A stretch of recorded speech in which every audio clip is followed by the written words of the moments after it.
Kitang tanan adunay katungod nga masayod kalabot sa mga kalihukan sa pangagamhanan.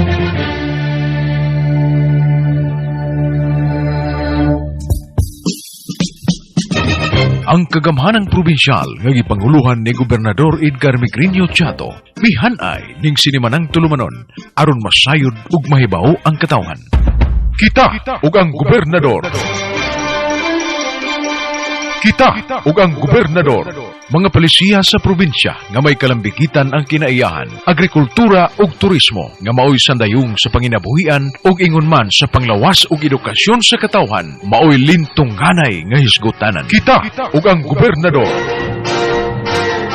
Uban sa mga sakop sa Bohol Tri-Media Association ug uban pang sektor, atong kukabilduhan ang ugma sa atong lalawigan. Kita ug ang gobernador.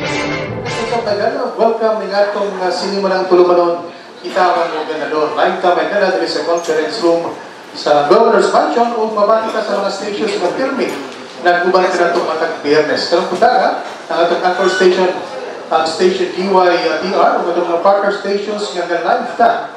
Live kami ka sa DYRD, nagbayang pilaran, o niya live ka sa DYZD sa Lugyo sa Ubay, live ka sa radio natin sa Lugyo sa Hagna, live ka sa DYNA sa Lugyo sa Hagna, DYAA sa Ubay, DYDL sa Carmen, Bantay Kalikasan Radio sa Mayana at FM sa Ubay, yung mga live streams o internet connections. Makita kami ka sa San Miguel Cable TV, sa DTV Cable sa Ubay, SMCNI Cable sa Hagna, sa Gidulman o Gulaan Cable sa lungsod sa Valencia. So once again, may good time, of course, sa itong mga live streams, internet connections sa stations DYRD, DYTR o sa itong FB account sa Headcom. At yung mga bisita ka lubutaga may gala, kunya marang ibo ang atong venue ka lubutaga. So ito maglagan, atong tagaan sa yung mga opening statements may gala, atong London Governors na lawigin si Bohol. Please welcome Governor Edgar Chato. Daghang kayong salamat, Tochi. May buta ka rin yung tanan atong mga kagalan sa Bohol Tri-Media. Anihan ang sab kita sa atong programa karon. Sinimanang ang programa kita ng gobernador. Ubay-ubay ang atong mga hisultanan karong adlaw sa ako sa nga pangayoan ng katahuran ng atong mga kauban. Dili din sa Bohol Tri-Media kung dili apil ang atong mga bisita nga niya dinhi karong buntaga. Kuyog sa atong Provincial Director sa Philippine National Police, Colonel Angel Inyorga. Kuyog sa nato ang atong pinugyanan sa National Food Authority, si Peng Ibasco. O ingon man ang atong sa pinugyanan sa health cluster, ubos sa atong provincial government clustering setup, si Dr. Yu Lopez, nga mao po ang officer in charge sa Provincial Health Office, in the absence of Dr. Boyking Kabagnot, who is presently on official trip under sa mental health program nga tuwa sa nasod sa Norway. O karong adlaw atong daghan tag pagkabildo o daghan sa tag programa nga paghisgutan busa maayong buntag, maayong udto, maayong gabi kaninyong tanan sa atong mga kaigsunan nga niya sa sud sa atong nasod, gawa sa atong nasod ug ingon man mga kaigsunan nga niya sa atong lalawigan sa Bohol. Diretso ta, dili na ko sa mohatag og report karong buntaga tungod kay ubay-ubay ang atong mga bisita kumusta kadtong atong gihan-ay nga mga kalihukan sud sa semana unya halang nato ihigli nato ang paghatag og paybalo sa atong mga kaigsunan. We will give priority attention to subject matters nga relate sa atong ang mga concern sa Bohol, sa atong mga katawhan, concern sa panglawas, concern usab sa atong kausay ug kalinaw, labi na sa atong anti-drug abuse campaign, o concern usab sa atong National Food Authority maghisguta sa bugas, availability sa supply, ug ang presyo niini. So, unahon nato ang mahitungod sa NFA concerns kay niyaman ang atong manager, si Peng Ibasco, for latest updates. No? Kaya daghan na utana, applicable ba din sa Bohol ang SRP nga gi-apply sa ubang lugar, unsay implication ani sa presyo sa bugas o sa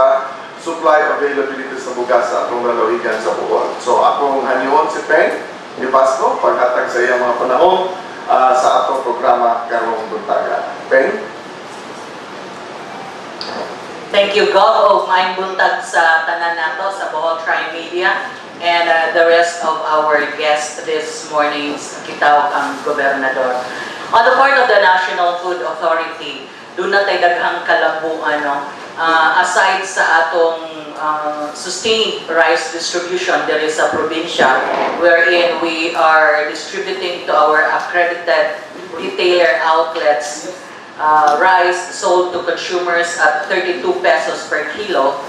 Ang usa sa bagong kalambuan mao ang paglusad sa buffer stocking incentive para sa atong palay procurement.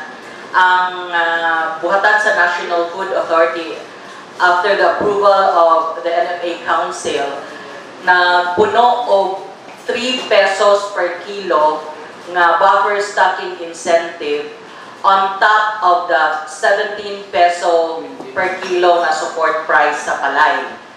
So 17 pesos ang basic nga palit nato, basic price, that is clean and dried palay. 14% moisture content and 95% purity. On top of that, dunay idugang nga 20 centavos kada kilo nga drying incentive, 20 centavos per kilo nga delivery incentive, o kung ugaling cooperative or farmers association ang mubaligya, 30 centavos per kilo. CDIF, Cooperative Development Incentive Fee. And the additional 3 pesos per kilo, which was just approved recently, mao na mahimong 20-40 kung individual farmer and then 20-70 kung cooperative ang mubaligya ngadto sa National Food Authority.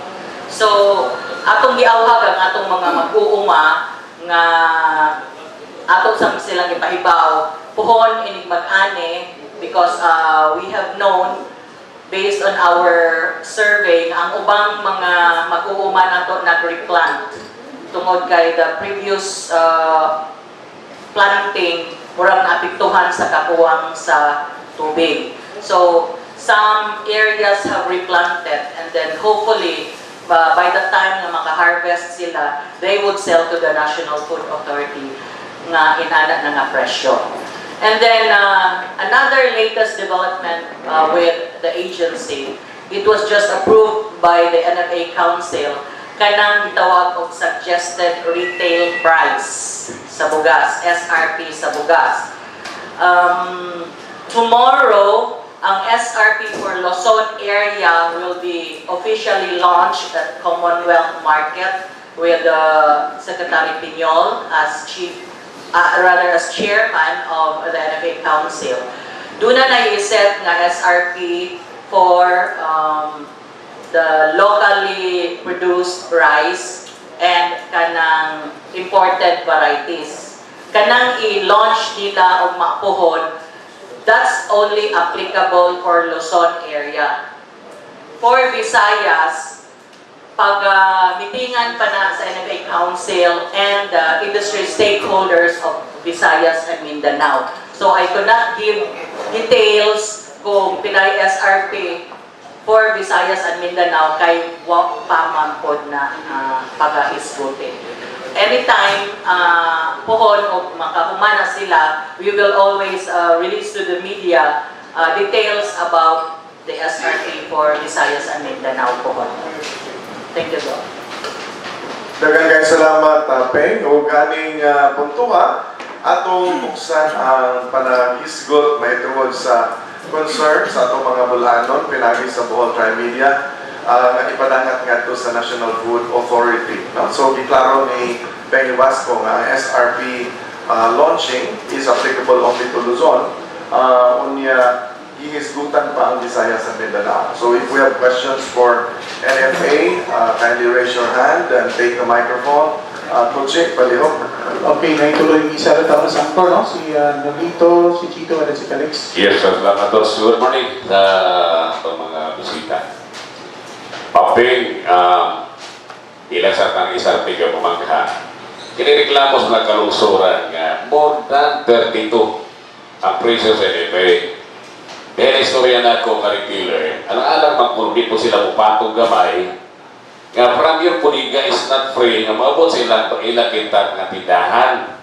So sabay klaro, abi ang laot, nga mudyak nga because na sila immunity o stricto kita basta hindi petrain tayo dos. Ikadwa pangutanan, kumusta bang inipin karon sa tagbilaran, magpila bagyapon, limitado bagyapon, kung may mga brother. Thank you, Lid, sa imong mga pangutana. Kanang kabahin sa paglapas sa presyo na 32 yun ang atong presyo. That's why we have warned, we have advised all our accredited outlets na kining pagbaligya o nag-iray sa sakripisyo yun tungod kay sila yun mismo ang mukuha dito sa atong bodega. Kanang presyo nila pagpalit na is at 30 pesos per kilo. 30 na nila pagpalit. Ibaligya nila at 32. So, naa sila markup nga dos kada kilo.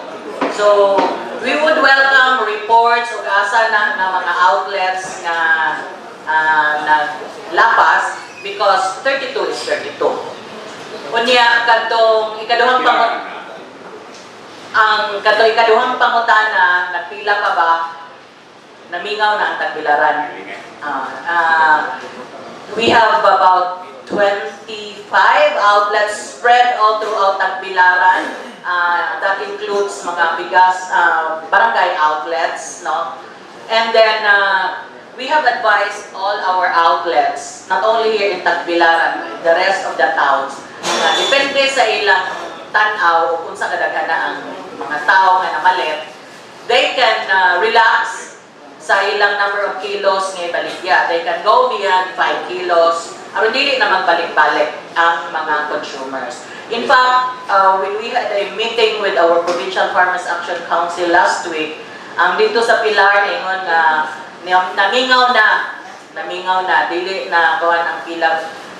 Wala na pila dito nga na-experience nila tungod kay muhatag naman sila more than 5 kilos, 10 kilos, dili na sila pressured kayo dito nga magkuhan at imanan ang pila sa bugas.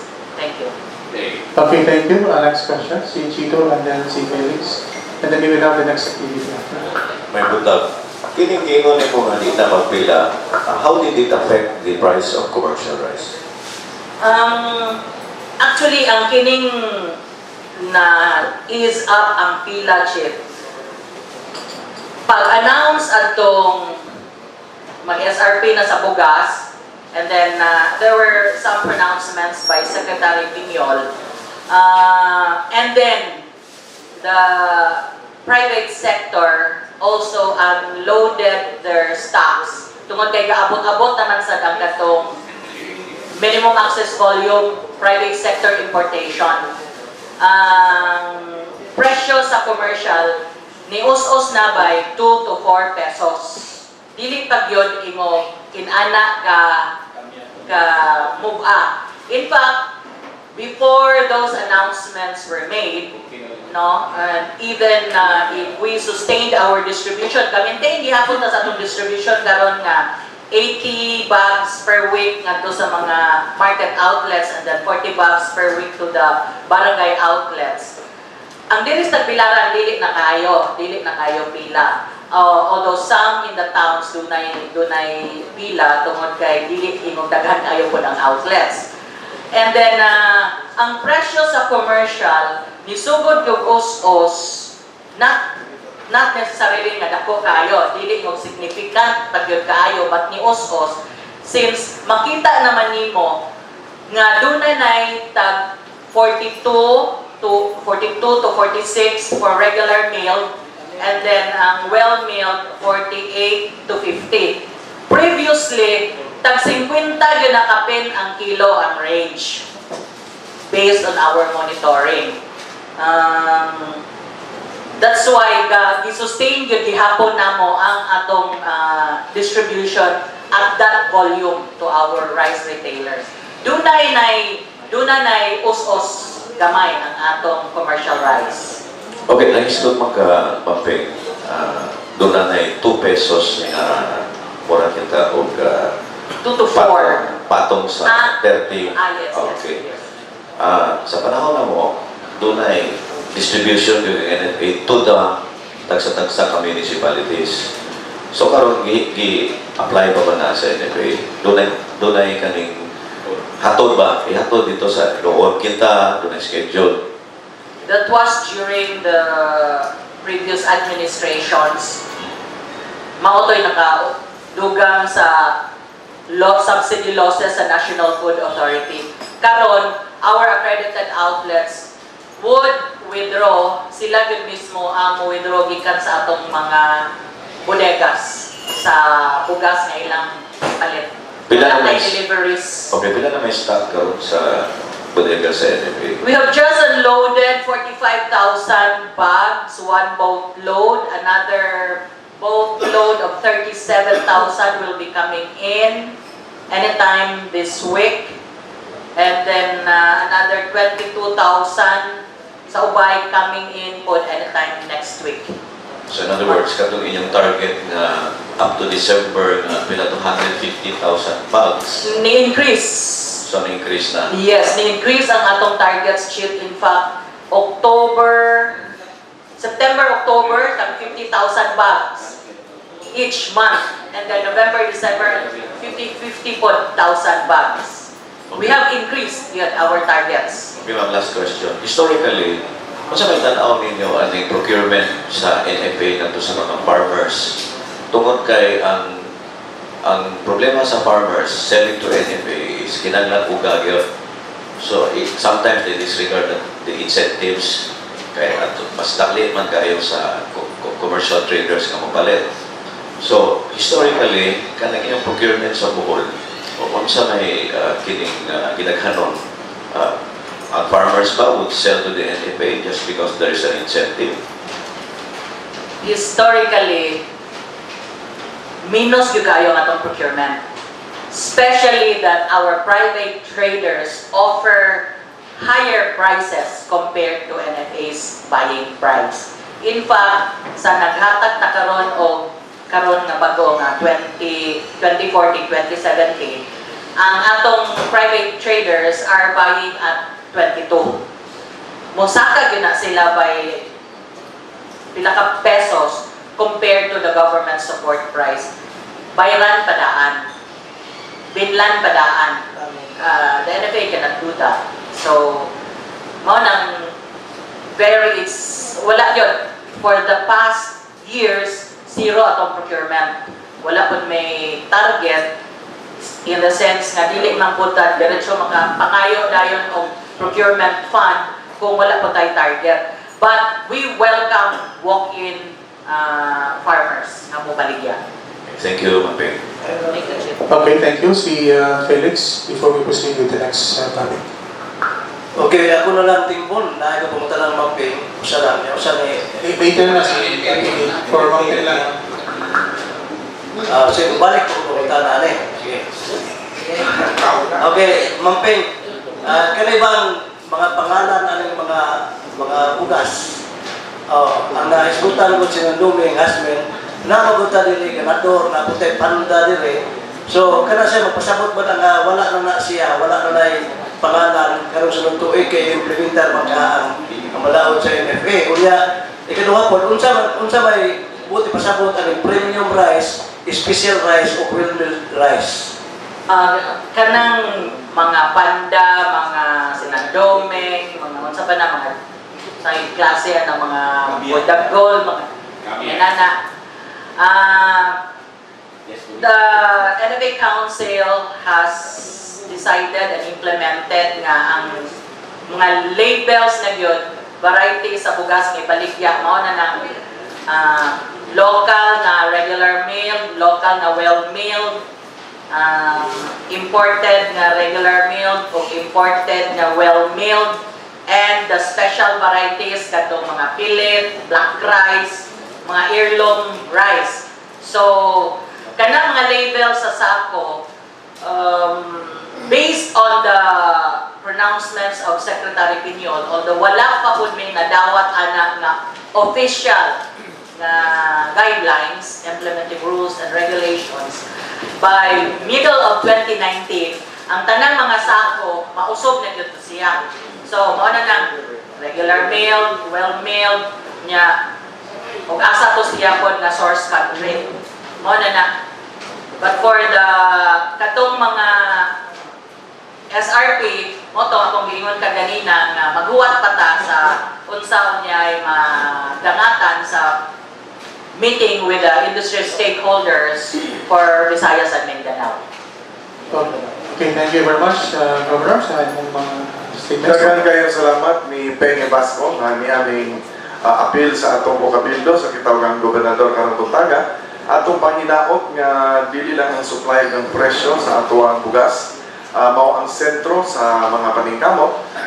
Labi na gyud ang pagbalanse ni usab sa benepisyo sa atong mga mag-uuma. Kaya nga itong mga mag-uuma, i-encourage mo yun nato nga mulugan pa sa ilang abot. So, ang ilang usap ng produkto in relation to the whole spectrum of marketing po sa ilang mga produkto. So, salamat kaayo, Peng, o sa imong higayon nga gihatag karong buntaga. Thank you very much. Kgob, daghang salamat sa tanan. Okay, so aning punto nga mga kaigsunan human sa topics nato sa ato ang National Food Authority.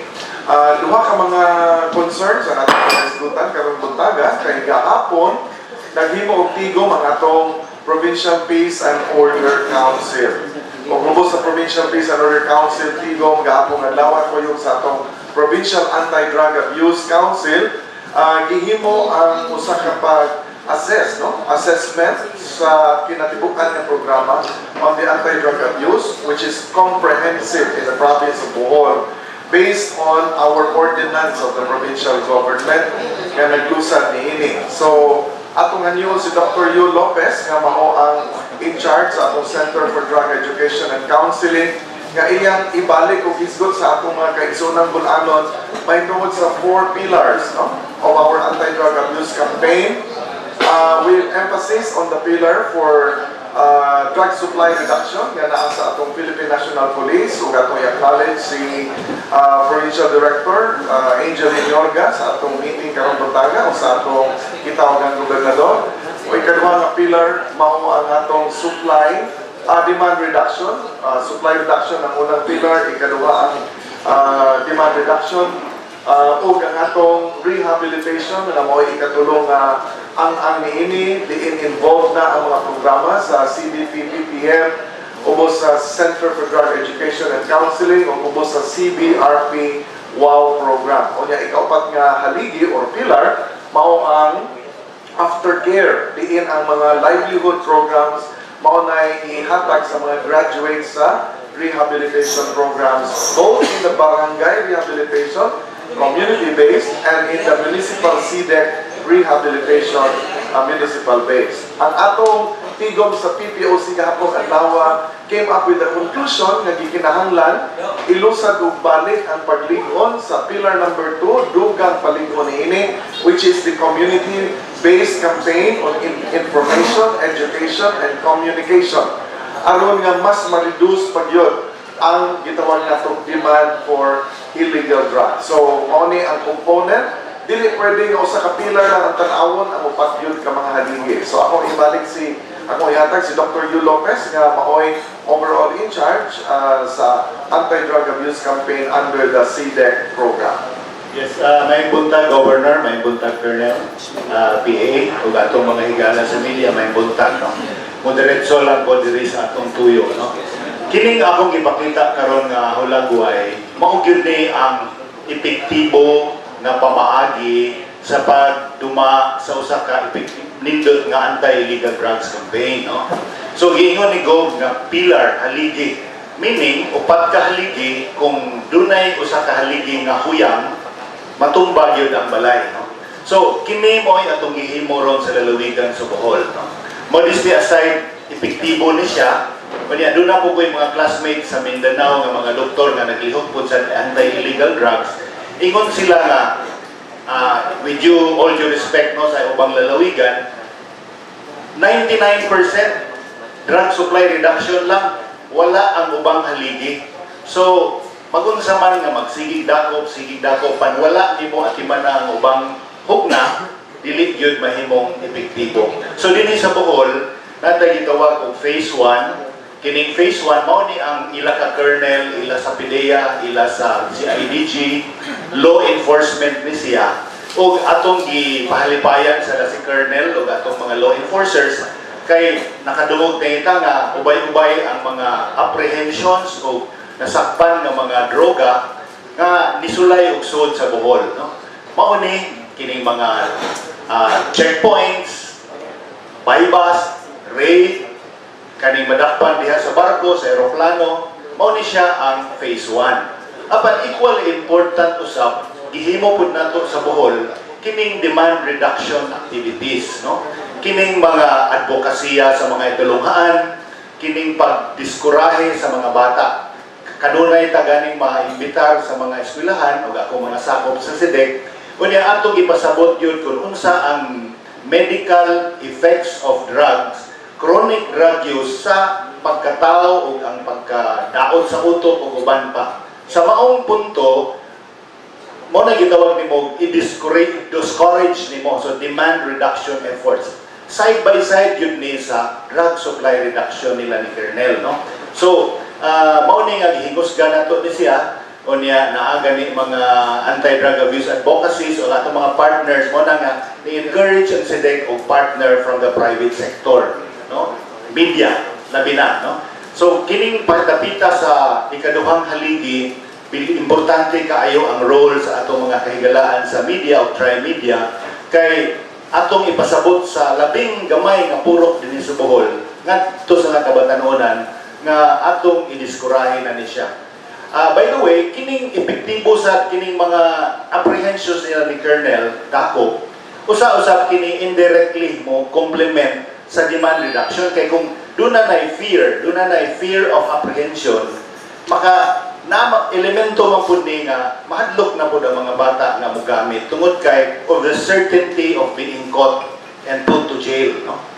Unya, ang kining sa SEDEC, kining ikatulo nga haligi mao kini ang rehabilitation. Equally important sabni, no? Equal weight sabni sa atong anti-illegal drugs campaign. Mao nang gani nga i-establish na to ang SEDEC, unya gi-train na to ang tanang lungsod sa Bohol, tanang alapilang syudad sa Tagbilaran. Karon buyak tanang lungsod ug tanang barangay sa Bohol duna nay trained MIOP interventionist. So ang mga barangay nato ron gasugod na o gasigi na o gitawag na ongoing na ang rehabilitation program tutok sa mga low risk o moderate risk drug users, no?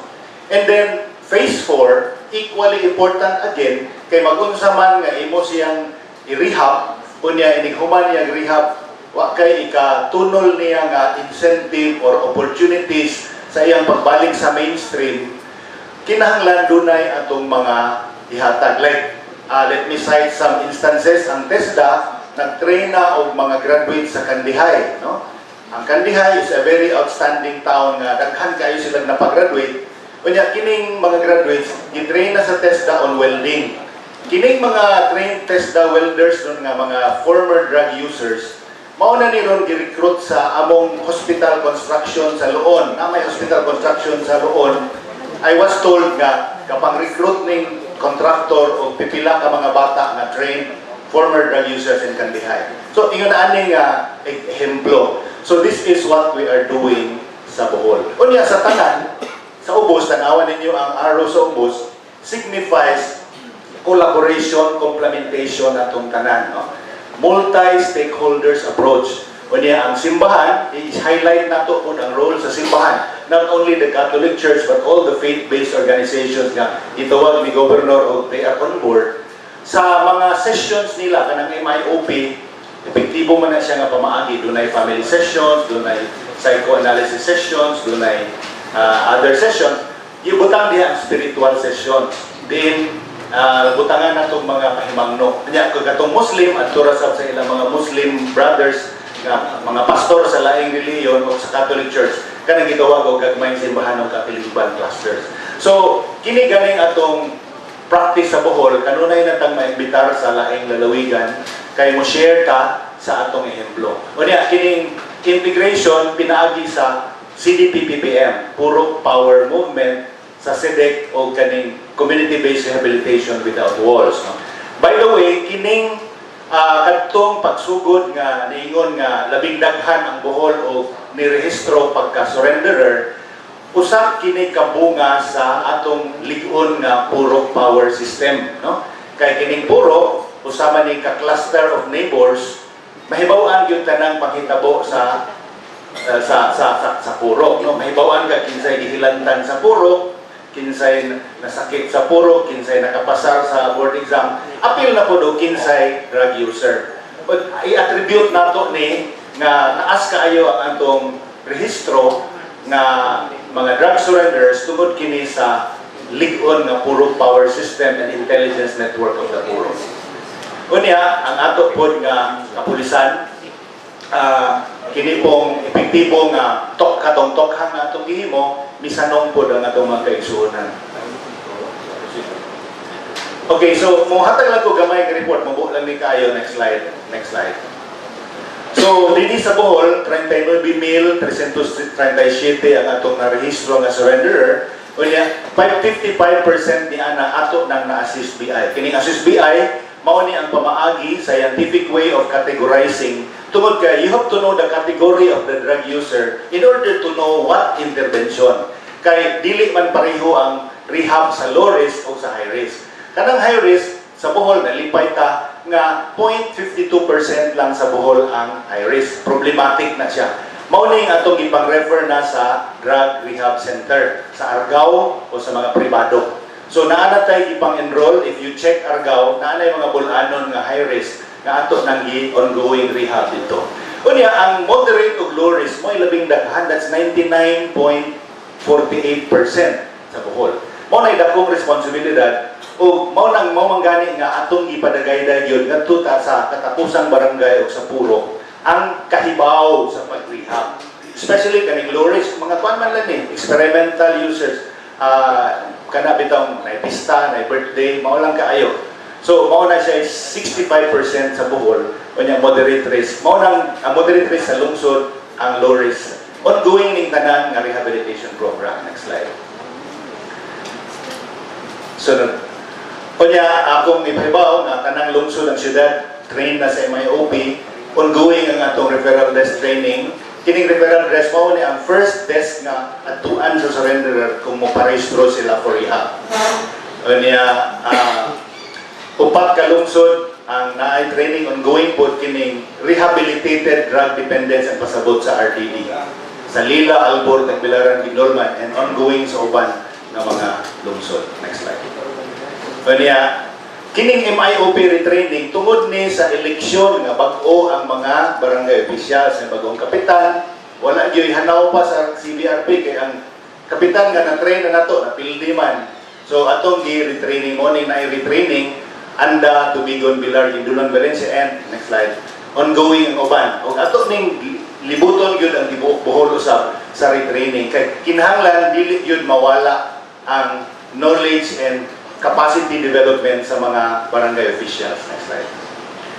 Okay, sa atong SEDEC din sa Tagbilaran, naatay 33 ang uban nas kalungsuran. Dinhi sa ato lang naatay ongoing 33 nga gi-rehab, na i-tracing nga gi-aftercare o kining usa ka development kining plea bargaining mao ni atong gi-atagan pud kay moingon man ang huwes nga after the findings of the DDE doctor moingon ang huwes nga all right, the penalty would be community-based rehab for 6 months and then aftercare for 18 months. Mao ning gi-handle na to sa sentro. Apan sa mga lungsod, ato pong giapod-apod ni siya ang training. Thank you. So, kining atong mga kliyente, kining nakapula, mao ni ang mga lugar nga mga plea bargainers nga natong gipang-train dinhi sa Tagbilaran. Okay, so 321 na ang na-drug cleared na to. Unya, naay 362.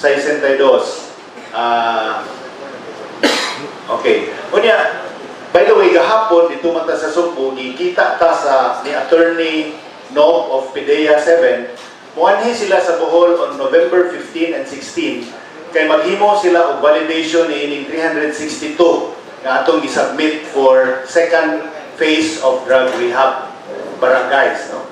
Kining ang mukandak ini kanang ito ang Regional Oversight Committee. Kanang Regional Oversight Committee pinaguluhan as PDEA na IPNP diha, na DOH diha, na DSWD, na DILG. So munganhe sila mga napo ni sila katao, 2 persons per agency. Region niya, neutral yun ni siya kay dili ni sila mga taga Bohol. Kunya kining 362 barangays, ilang ning suruyon o ilang i-validate kung angayan ba yun nga i-drug clear na pod ni mga barangaya, no?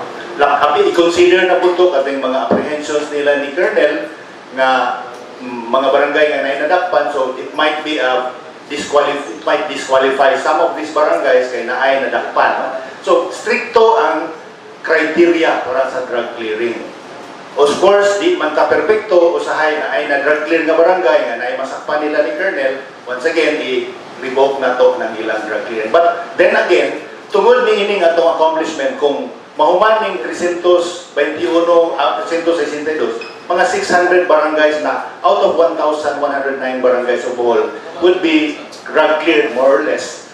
And then gani karon gikan sa number 1 status sa Bohol, number 4 na ang Bohol in terms of drug affected barangays. Number 1 na ang lalawigan sa Sugbo, number 2 ang Negros Oriental, number 3 ang Siquijor, o number 4 na ta. That's a good accomplishment o nihatag na mong inspiration to go on. Of course, moingon ta nga dunay mga saway this is the best that we are doing o ang outcome niini ebidensya nga itong tanawon nga nahimo na tang number 4 gikan sa number 1. So ihatag na ko balik ni Governor Chato. Daghang kayong salamat yun. Atong buksan ang mga pagpangutana sa atong mga higala sa media, labi na kay gi-emphasize ganyan ni Dr. Yul Lopez nga sa upat ka mga haligi sa atong comprehensive program against drug abuse. Usa ka haligi na ana ang ligok sa atong kapulisan, sa NBI, sa CIDG, sa Armed Forces and Law Enforcement Agencies. Pero ang ilang trabaho dili na siya independent of, kundi sumpay yun po na siya o dugtong na siya sa second pillar, which is the community. Ano gitawag o demand reduction. Maon na kayo ang dakong kinahanglan sa komunidad, dakong kinahanglan sa tabang sa media, dakong kinahanglan sa mga kalihukan sa simbahan o sa atong mga purok level nga mga kalihukan to discourage, labi na sa atong mga DepEd o TESDA schools, to discourage no, sa paggamit sa kinikilig nga drugas. Ikatulong haligi, gihisgutan tong kinahanglan yapon o community participation in the area of rehabilitation. Kailangan man di ay barangay rehabilitation, na ay municipal level rehabilitation. Kanang duha ka haligi nga kinahanglan yun na sa community involvement, commitment, and participation. Unya, ang ikaupat, katong gitawag og aftercare. Sa Provincial Peace and Order Council meeting, naghimo og resolution nga hanyuon ang DILG nga maghimo og joint circular ang mga departamento nga dunay mga livelihood programs and projects nga tabangan ng social welfare departments at the local level kay aron mahatagan yun ang livelihood kadtong mga ning graduate gikan sa mga 3 months or 5 months training program. Okay? So niya si Colonel Hinyorga, o yung nato karon, niapon ang atong tinugyanan sa Provincial Health Office, Dr. Greg, who is one of the 4 accredited doctors nga maka-issue of clearance in the plea bargaining agreement. Kaya uban ni ron sa mga pag-decongest sa mga jails na ay mga pre-bargaining agreement nga ipanghimo, dili na mahimo makalusog sa husgado kung wala ang accredited doctors na mo issue ni ini. So, may ask Dr. Greg po nga mudong sa atubangan. Buksan na to ang question and answer. Unya human ini ato pod nga ilusad sa publiko og balik, relaunch our commitment in pillar number 2 and pillar number 3 nga nagkinahanglan yun sa massive participation of the public on the demand reduction side and on the rehabilitation side. So, kinsay gusto mo tanong, Tuchin? Okay, Marita, Lito, Chito, masugot na si Quest, no? Lito, Chito, Fred, mo. Okay, good morning again. Dahil sa itong mga bisita.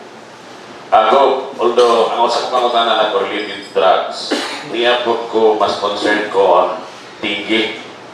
Ang dingi, sunod na to. Ay, sunod na to. Sige. Okay, sige. Yes. Arita sa drugs, Colonel Rainier kasi, patagad lang, you have that operation. may badakpan, doon na yung makuha. Pero sa inyong one time, pag big time, mag-upisa 18, nakita more than 1 kilo. At nakuha na ito sa ato pa, dagkat pag yung nilisod sa bondis pa, di ba? Nagasigit tag-operate. Asa pag yun nisod ni? Di ba na ito mamonitor ang entry ini?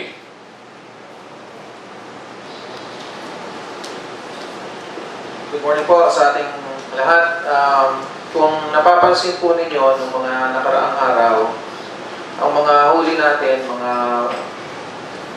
small sachet, mga point something lang, 0.2, 0.3, malaki na yung mga 3 grams, 5 grams. Paminsan-minsan, we are able to recover mga 25 grams, ganun. But this time, nung sinabi niyo po yung huli nating EMPO or yung ating OTBT, we were able to hit the main artery. Kasama pong pinag-aralan yun ng ilang buwan din, kinonsolidate, pinelaborate, pinag-aralan saan nanggagaling itong maliliit na ito, mga revelation ng mga ibang nahuhuli natin. Nag-coordinate naman yung iba, nagsasabi sila kung kanino nila kinukuha, kung saan, na pag-aralan yan sa link analysis, nakita kung saan nanggagaling, and then we were able to hit the main artery. Source nito, it's a positive development kasi kumbaga yung tubig sa baba, nakuha natin, nasaraduhan natin dito sa taas, yung mga lumalabas dito sa market. May mga, ang tanong po ninyo kung saan ito nanggagaling pa rin po ang analysis natin sa labas, hindi dito sa loob. At kung titingnan natin ang geographical location ng Bohol, nasa center tayo ng Central Visayas and Mindanao. We have 30 municipalities, coastal municipalities, and lahat ng ito ay possible entry points. Itong lahat ng 30 municipalities na ito. May mga pinapasukan sila to island, nag-island hopping sila, may mga diretso. Yung isang nahuli natin few months ago, galing po ng Manila, ay pinasok sa Ubay, na-monitor natin pagdating dito, nakuha natin. And this one, may mga information na pumasok, na may ipapasok, then nakuha po natin. Ang mode kasi nila ngayon, nag-elevate na rin sila ng kanilang mga ways and means on how to do this. Naging sophisticated na rin, gumagamit na rin po sila, high-tech na rin ang technology. Even without face-to-face transaction, they can do transaction over phone, over internet. Kaya medyo mas naging complicated ngayon. And yet, itong result na ito, noong October 18, wherein we were able to recover almost 1 kilo of shabu. Ito na po yung result ng mga maliliit na operation. Okay, thank you, Colonel. Si Dr. Yul. Dr. Yul, kinibang ato nga interventionist. Na sila iba'y abilidad nga makatambag sa ato mga sorry-mirror. Ginamit ang atong manual. Pero it takes time for us to help them pag binisaya kaya manual kang gamit nila ka nagibayaran sa barangay. In English, magkulo at may binisaya na?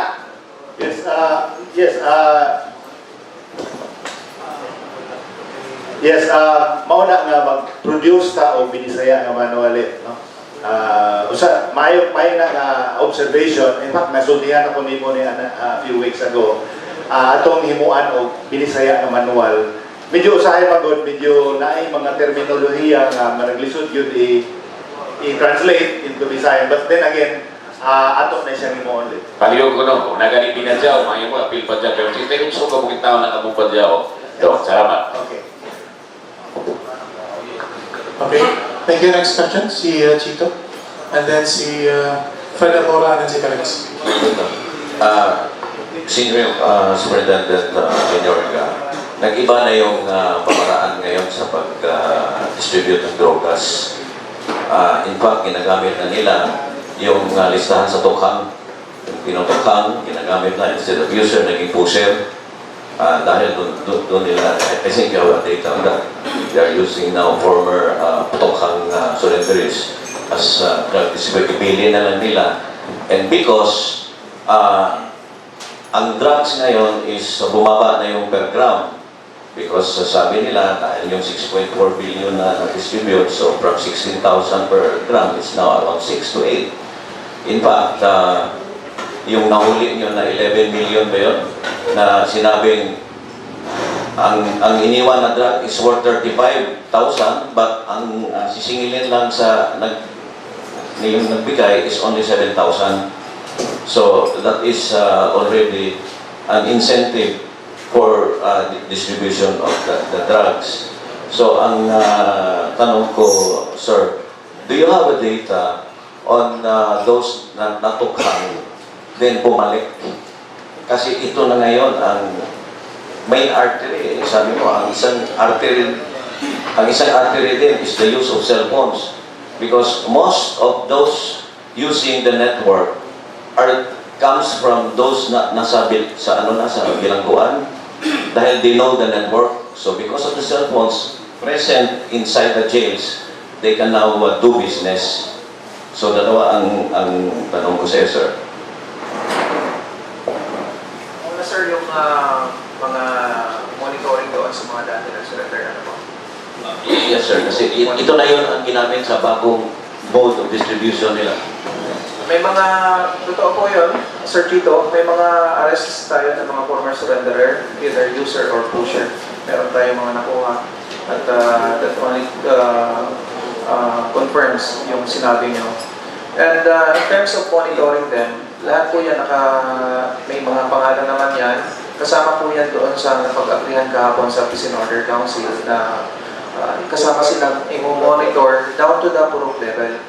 Ngayon po kasi may mga badak, but now the badak will mobilize the purok leaders to monitor talaga. Kung maaari on a daily basis, ma-monitor sila kung ano ba talaga ang ginagawa nila kung they are engaged in illegal drugs. Because that would also the basis in validation ng barangay drug clearing. Okay, sir, but I commend your efforts. Kahit, ilan na ba ang ratio sa police to population ngayon, sir? I'm not quite sure, but it's around 1:800 ata. Kaso bumaba na, it's not already 1 to 1.5, it's 1 to 8. Bumaba na po tayo ng konti. Okay. Dahil itong nahuli nyo na 11 million because of the intelligence assets on the ground.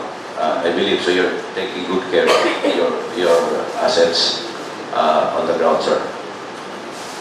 Yes sir, kasama na rin po natin dyan na pinagsama-sama nating information dun sa mga nahuli din po. May mga nahuli kasi hindi naman sila talagang talamak pa doon sa illegal drugs and may mga iba pang mga minor na they are really cooperating, sinasabi po nila.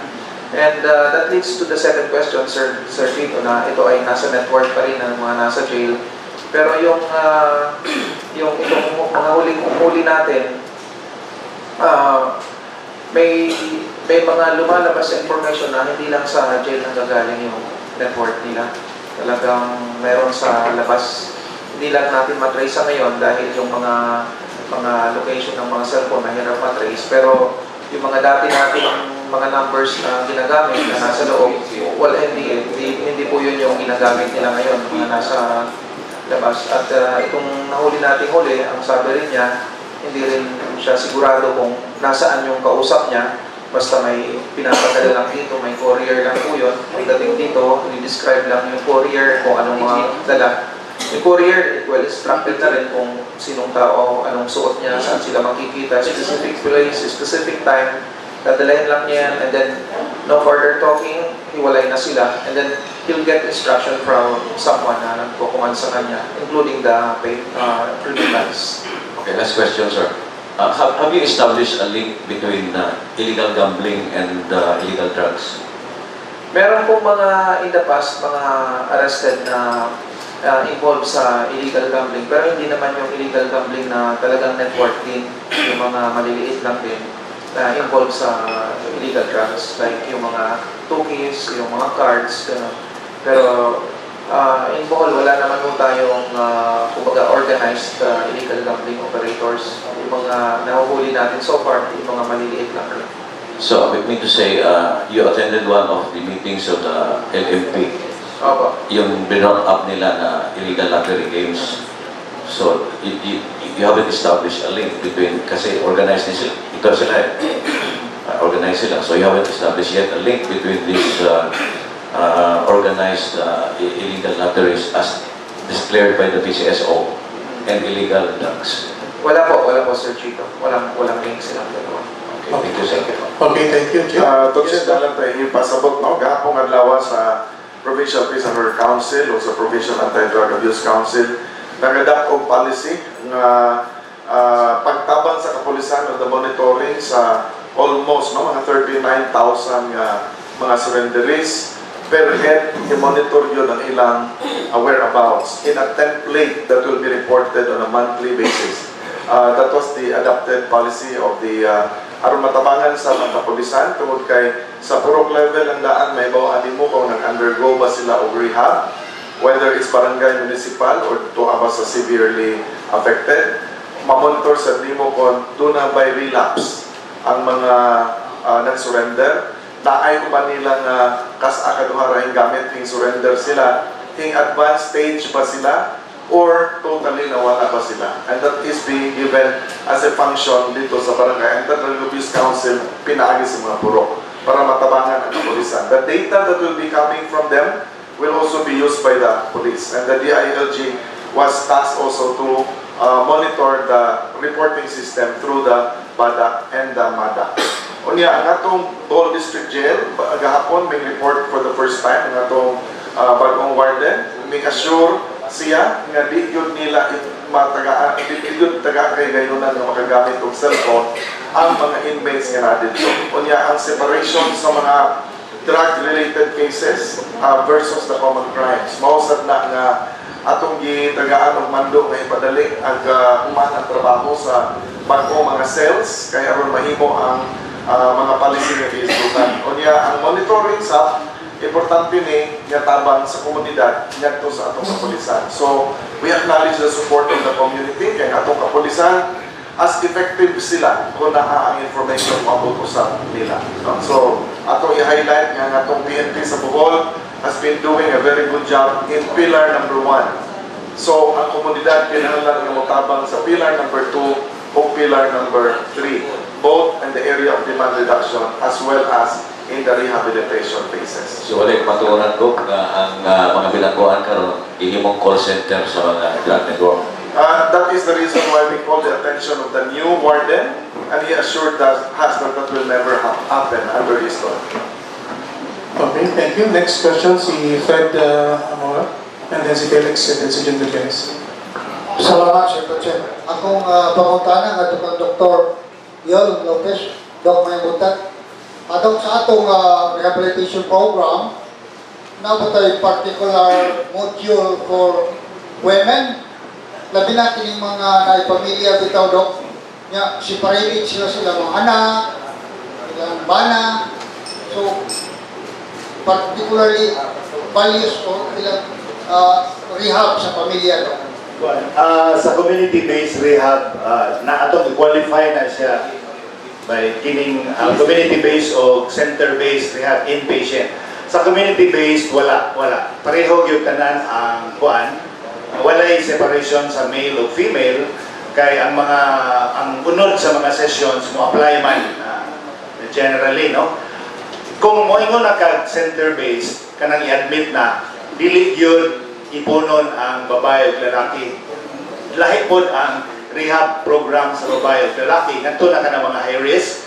Unya, dapat ang rehab center for women should be led by a female director o ang male should be led by a male director. O kung mahimo po, gender-based, mga babae po ang duma sa female ward. Kana, nganto na sa mga inpatients, Fred Pan. Sa community-based, pareho lang tanan. Doc, sa BGP, akong naibala niya is we have 57 women inmates, no? Kunya, mostly, ani na yung mga anak ditong gagmay, Doc. Sa kanang ingon na to relationship sa mother and their children, mga gagmay bata, kung saan na ito pag-address na, Doc? Ayan. Ang ato nila nang ikuan kay dili ko detalyado sa pamaagi sa jail, next week atong pa-reporton siya. Ang bago na itong provincial district jail head, atong pa-imbitahon sa atong Kgob, maybe next week, kay aron sa maka-update siya may tungod aning mahina. Now, in relation to drug center, atong miyaging simana, may bisita na din sa Bohol, ang joint team sa Department of Health o ang PILG para pagsusi sa lugar din magatukod sa rehab center din sa Bohol aron nga dili na dadon sa Subo o sa gawas sa atong rehiyon. Kay ang practice karon ang katong mga high risk adto pa sa gawas nato ipadala. So they visited us on ang ilang report gahapon sa PPOC with John Mende ang atong provincial director sa DILG nga ming pasar sa ilang validation ang atong site din sa lungsod sa Cortez. So we are moving also towards that direction. Only abigon ni Dr. Yul Lopez na lahi center facility ang mga lalaki o lahi po ang para sa mga babae pero magtupad na sila in one venue.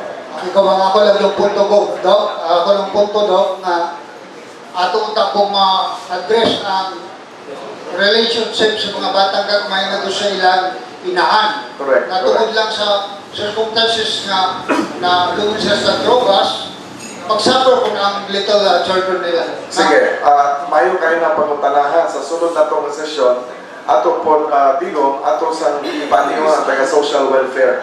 Kay sila may nagda sa facility, under sa supervision nila ang facility. So that particular concern sa relationship sa ginikanan o sa mga bata, ma-appeal nila sa ilang pagpasabot na to sa sunod simana po. So may ask to check, siguro ang ganyan na itong warden, o na po na itong social welfare, both sa probinsya o sa DSWD in relation to this type of services. Kasi sa next study, kay November 12, ito na nangyari sa Pagtara, no? Okay, next question. Nakita ni Felix, si John Gutierrez, and then si Dylan Pintana.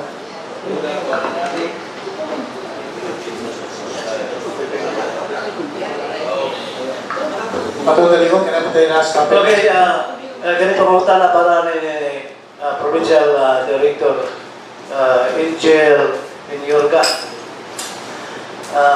Provincial Director, may punta na sa nanay ko, Administrator o sa tanan. Kini nga, despite intensive police operation conducted by the PNP, this country in Bohol, parami ang supply sa drugas nanggaling pa sa Bureau of Custom. So, ano ba talaga ang source sa drugas dito sa Bohol? Hindi ba talaga ang source ay nanggaling sa Bureau of Custom, ang drugas? Bago sa Customs, nakita naman natin, sure, nakita natin sa mga news na may mga nakita doon yung sa magnetic liter. Anong tanong mo kung ang source ay sa Bureau of Customs, unfair naman kung sabihin natin na sa agency yan nanggagaling. I think it's not appropriate one. Ang sabihin lang natin na dumadaan sa mga ports natin wherein yung customs ang merong control doon sa ports pero not necessarily from the Bureau of Customs. Because mayroong daw na baka dito sa Philippines pagbili ito, ang naman ang katunay ibigay sa Indonesia, aray sa Pilipinas. So salamat kayo Provincial Director. Salamat sir. Ang kasi po yan, yung shabu na yan ay ang sa ating pag-aaral, mga nanggagaling talaga sa ibang bansa. Karamihan nga, maraming galing sa China, ipinapasok. At pagpasok naman sa country natin, control ng mga ports ng Bureau of Customs. Kaya doon po sila talaga dumadaan sa mga ports natin. At yun po yung Okay, thank you. Next question, si John Gutierrez. Kaya na pa tayo iskutan lahat. Yes, talaga salamat doon. May buntag Kgob, pili, may buntag pili. Ako lang, pumunta na burag sakto itong gingan na katumbay sa Kgob. Gani, di na inon sa usa ka lugar na ang Dinggi karon whole province na. Nga Dinggi, may Dinggi na. Mga na ito karon na Jose, katabang sa dagang nalawigan sa pool sa mga biktima sa sakit nga dengue. Ilabi na, usap ko'y igawas nga investigation, kabayan ng doktor sa loon. Thank you. Sa dili pa tamusod sa topic sa dengue, ato ng tapuso, no? Kung mauna to yung last question, may tungod sa anti-drug, aron mo dawat ata sa dengue na ito ang question. Napailagan ng mga tanong. Okay.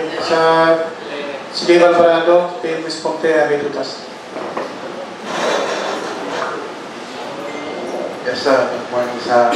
I just want to direct this question to Colonel Linorga. Sir, na-mention nyo kahapon na yung mga maliliit, yung mga single-use na mga drug users, gumagamit din ng energy drink para tumaas yung tama nila. Saan mo nakuha yung data nun? And meron naman kayong na-detect yung data kung meron na bang ibang klase ng mga drugs na nagagamit ang mga users dito sa pandemya? Yung unang question, meron pong na-interview tayo na nahuli na user. Bakit tinatanong natin, nagtataka tayo, 0.05 na lang yan, ano pa bang mapapala mo dyan? Di po, sinasabayan na lang po namin ng energy drink, yung mga restaurant. I don't want to mention the brand na. Yung mga energy drink, pagkatapos nilang isang buwan lang yun single use, gumagamit sila. Galing din po sa mga user yun na na-interview natin. Opo. Ano nga sa Other kind of drugs pa? other kinds of drugs? Oh, meron. Aside from siya po, may marijuana. May mga na-turnover sa ating marijuana sa Batuan. The other. So, meron po. Okay, thank you. Dave Misponte, then Aritutas.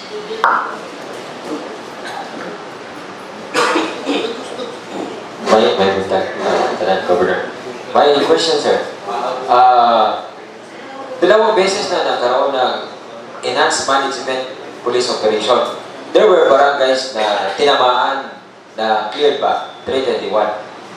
Ngayong 15-16 may taga-oversight committee mag-assess to check sa 300 plus na for drug cleared. Anong estado ng mga tinamaan ng INPO police operation? Are they delisted or are they still declared drug-free pa rin dyan, sir?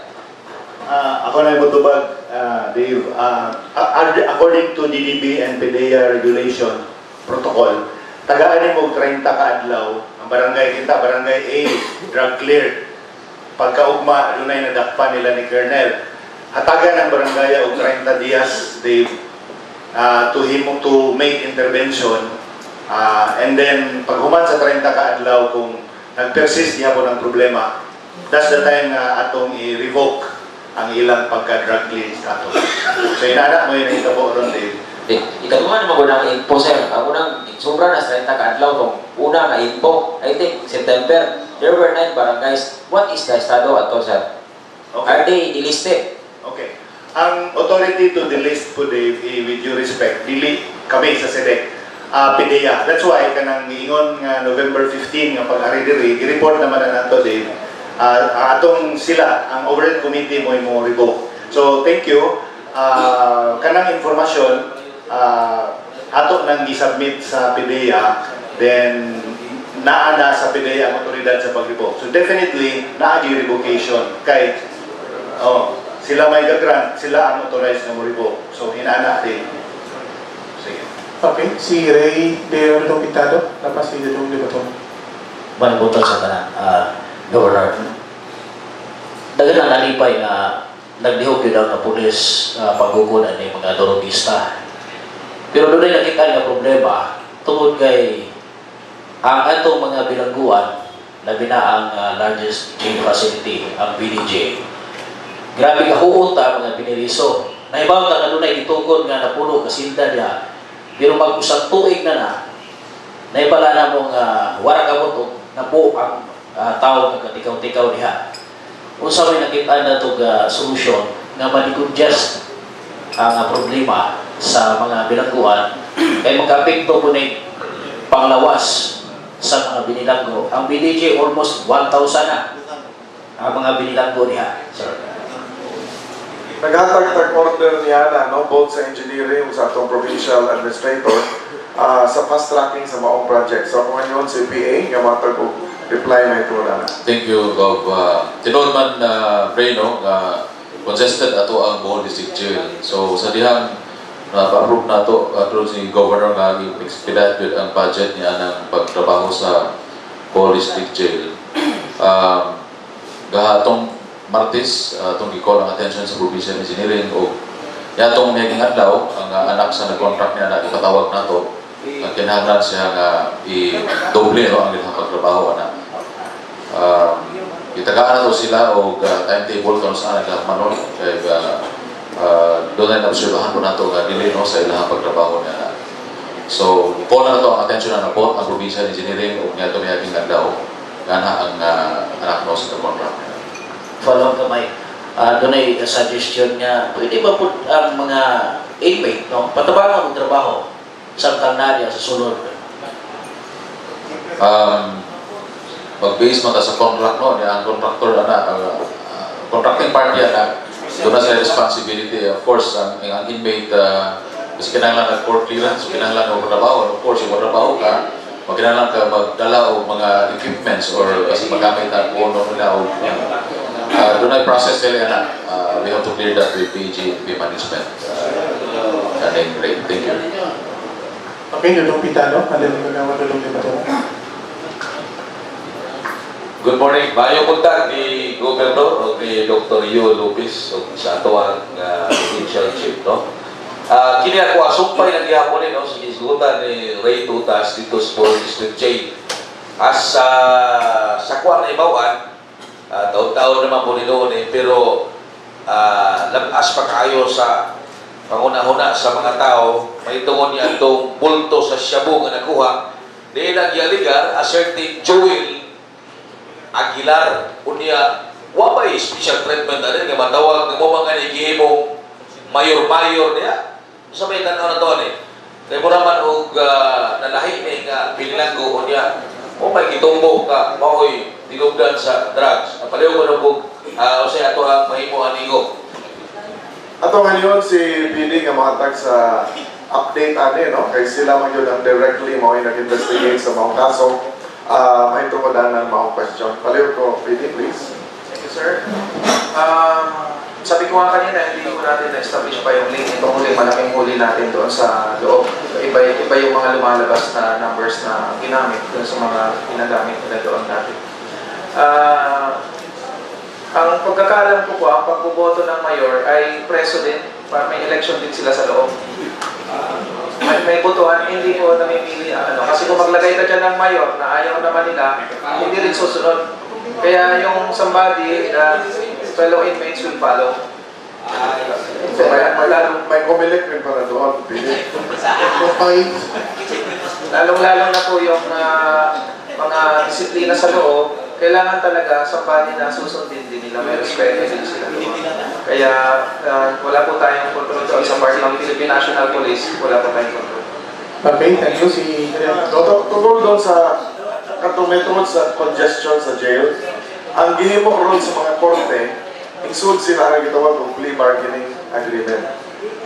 That will also decongest the jails, no? So, niyan si Greg Sudusta, maghatag ng explanation kung naay mangutana tungkol kay kanang plea bargaining agreement, dili po mahimong i-order sa court of white clearance. Ang doctor's clearance, mahatag lang sa 4 ka doktor in Bohol, including Dr. Greg Sudusta. Kaya sila mo yung graduate o training dito sa kauluhan sa Dangerous Drugs Board, may tungkol sa drug clearing.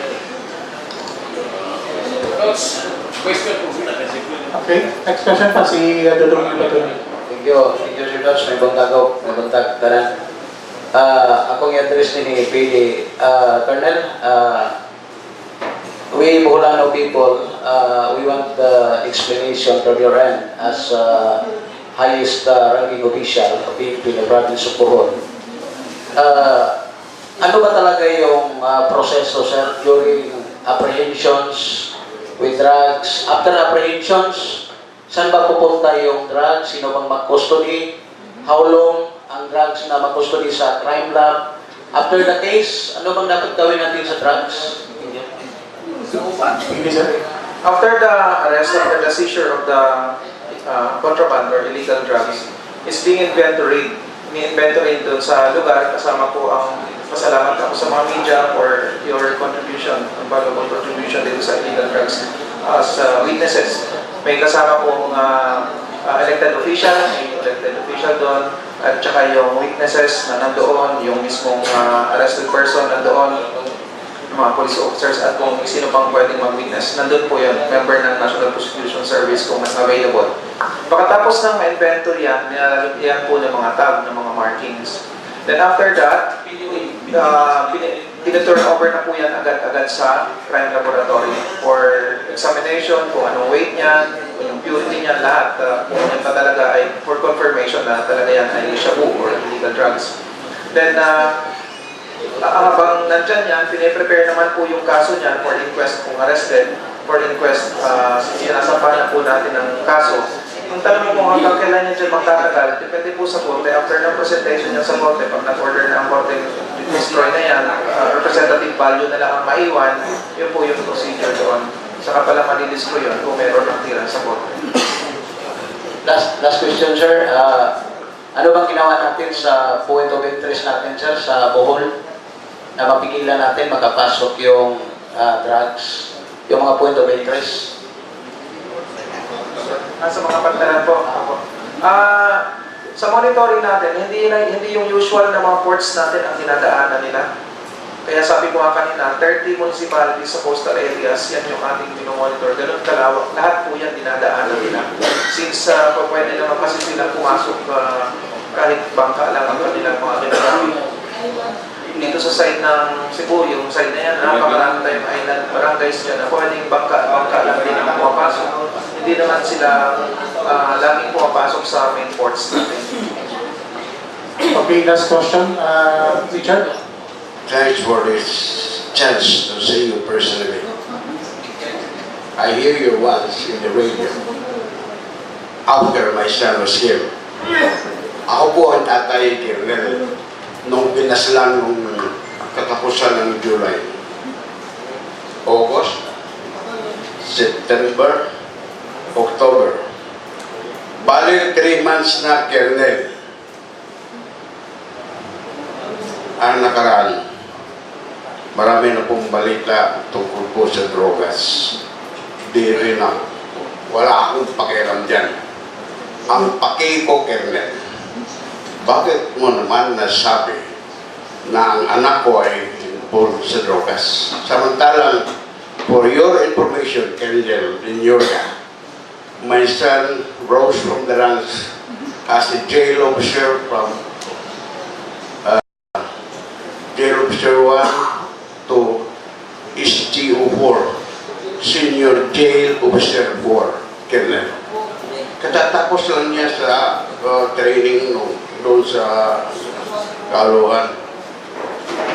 Pero nagtataka ko, Kernel. My son was killed before he was proclaimed involved in drugs. Bakit po ganun, Kernel? Okay, thank you. Tanong, sir? Salamat po sa tanong. Mga pinagbasihan po niyan, yung mga dati ng mga information reports bago pa ako dumating. Yung mga dati pa po, mga information reports, nung nangyari itong incident nito, natural po sa amin, pinag-aaralan yung victim. We studied the victim, kung anong klaseng victim, kung ano itong background nitong victim na ito. At may mga reports na dumating na ganun po ang lumabas, even before my time here in Kgob. Yun po yung pinagbasihan. Hindi ko oras yung nangyari na, hindi ko pa term yung mga reports na nakita natin. But it's about Colonel Yoga, sir, that my son was killed first before you went to the air. That my son was involved on drugs. It's a fact. It is not a fact. Is it not a fact, Colonel, that my son was killed first before you issue your statement? I would like to disagree, sir. Hindi po ako nagbibigay ng statement before your son was, I'm sorry po, hindi po ako, or after. Sabi po, ano po ba, before or after siyang namatay? Pinatay ng anak ko, sir. Katapos, ikaw ang nagsabi na my son was involved in that. After. Yun na nga po yun. Yeah, it's a fact, Colonel. Don't lie. Opo, after. Excuse me, Yes, after po. After. Yeah. Pinagbasehan po yan yung mga records in the past. Nasaan po ba ang records ngayon, Colonel? Nasa regional office po. Sila po ang nag-evaluate ng mga records. Okay, thank you, Char. Excuse me, sir. Pwede po maistoryahan ka ng mga butanga human sa atong kitawag ng gobernador kay specific case ang isgutan nato, no? So, Okay.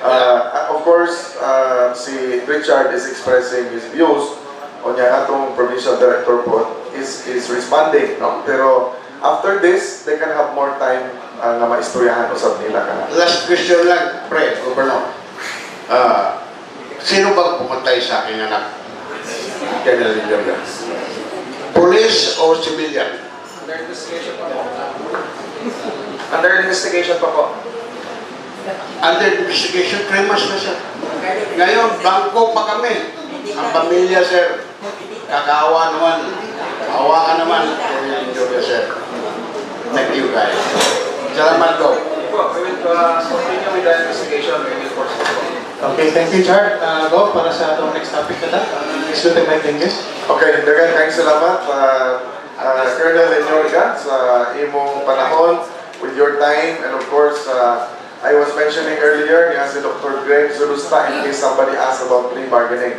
So ato isira tong topic may tungod sa anti-drug, kaya dagan ang utana may tungod sa dengue. May I ask Dr. Yu Lopez nga hisgutan kay siya ang officer in charge sa provincial health office karon in the absence of Dr. Kgob nga to us sa Norway for an official trip in relation to our mental health program in the province of Bohol. So Dr. Yun, just quickly, may kamay na taong oras. Yes. Ang atong programa sa dengue, kung i-appeal na sa ang loan incident, kay atong mangyatagan of investigation, order to investigate, and the action of the office of the governor was also to change the management kay ang head sa hospital iya dahil pong husband katong subject in question nga doktor. So gitangtang nato tong head of the hospital ang officer in charge Dr. Yu Lopez dito. Okay, ako lang buot paniguro sa atong mga katawhan sa Bohol nga the provincial health office is on top of the situation of the dengue problem sa Bohol, no? Natay gitawag sa DOH nga RESO, Regional Epidemiologic Surveillance Unit. Unya, kada simana i-consolidate nato ang report sa dengue nga musud sa Bohol, no? Okay. Mao ni karon katong Oktubre 14 ngadto sa 20. Sa ako nang gikaingon kada simana ang reporting. Rest assured nga gi-monitor nato. Okay. Ari motutok na diri sa atong slide. Naata sa 42nd week karon sa dengue. Unya karon sugod sa Enero duna na 1,276 ka kaso nga dengue na po ang namatay dinhi sa atong lalawigan sa Bohol. Sa kagamay. PDF na ni. Okay. Kining blue, ang kining pula nga linya diri mao ni ang graph sa mga kaso sa dengue sa 2017 last year kining puwa. Kining blue mao ni ang gidaghanon sa kaso karong tuiga 2018, no? So makita nimo nga doon na gyud pagsaka sa mga kaso, especially sa ika-29 ngadto ika-42 ka simana sa tuig. This is being closely monitored. Labing taas gyud ni atong 29 to 30 week. So yun ani, wala sa kagamay. Paliw sa ka. PDF na rin. Lalaki, babae, more or less pareho. Ako lang yung ipakita kay to assure the public na itutukan yun din natong maayo sa Provincial Health Office. Balik na. Balik down. O niya, mauni ang mga lungsod nga labing daghan ang dengue. 2017-2018 comparative. Tagbilaran City, mao ni ang top 10 Tagbilaran City karong 2018 Tagbilaran number 1, number 2 Trinidad, number 3 Talibon, number 4 Dawis, number 5 CPG Pitogo, number 6 Ubay, number 7 Carmen, number 8 Cortez, number 9 Benonido, number 10 Loon. Okay? Saka gamay. Saka ba? Okay. Mao ni ang nagbutang pod nga pila ka kaso sukad Enero hangtod karon og pilay namatay, no? Mao ni ang total, ang namatyan nga lungsod Tagbilaran, Talibon, Ubay, Carmen, Loon, Clarin, Benavista, Calape, Cerebolinis, Albor, ug Dawis. Okay, next slide. Okay, gani tutok gihapon ta per barangay gyud, no? Per barangay. Sa Benonido, poblasyon, sa Benavista, Eastern Cabulan, Lapacan, Clarin, Nahawan, Cortez, saka. Sa Dawis, Tabalong, Mayakabak, Tutulan. May daghang kaso. Getafe, Luay, Loon, Katagbakan Norte, saka. Tagbilaran, Buoy, Mangga, Cogon, Dao. So in short, closely monitored na ito, nahibaw ta sa mga kaso nga napanghitabo. Katong sunod na po. Katong top 10. Go to the next. Orag lain nga po. Okay. Mauni ang summary per town. Tagbilaran, tanang lungsod sa Bohol, nahibaw ta og pilay kaso, pilay namatay, o pilay total. Okay, so base niini, ang atong Provincial Health Office, kanunay nga naglihok kabahin sa pagsulbad sa problema sa dengue. No?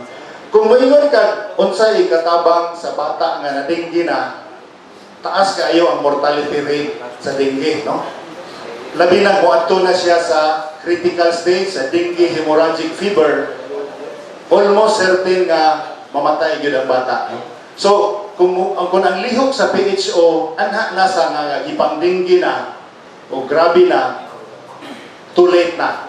That's why, ang i-emphasize na to, o that is dictated by WHO and DOH, kining gitawag og 4S strategy. 4S. Essentially, prevention yun ang solusyon sa dengue. Mo-involve ni og lihok sa tanang barangay sa Bohol, down to the purok level. Magtukod ang mga purok o gitawag og barangay purok dengue brigades. Way laing buhaton.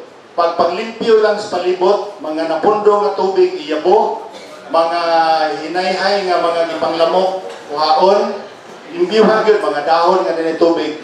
Kay essentially ang lihok na to is 4S, i-deny lang yun ang breeding sa dengue.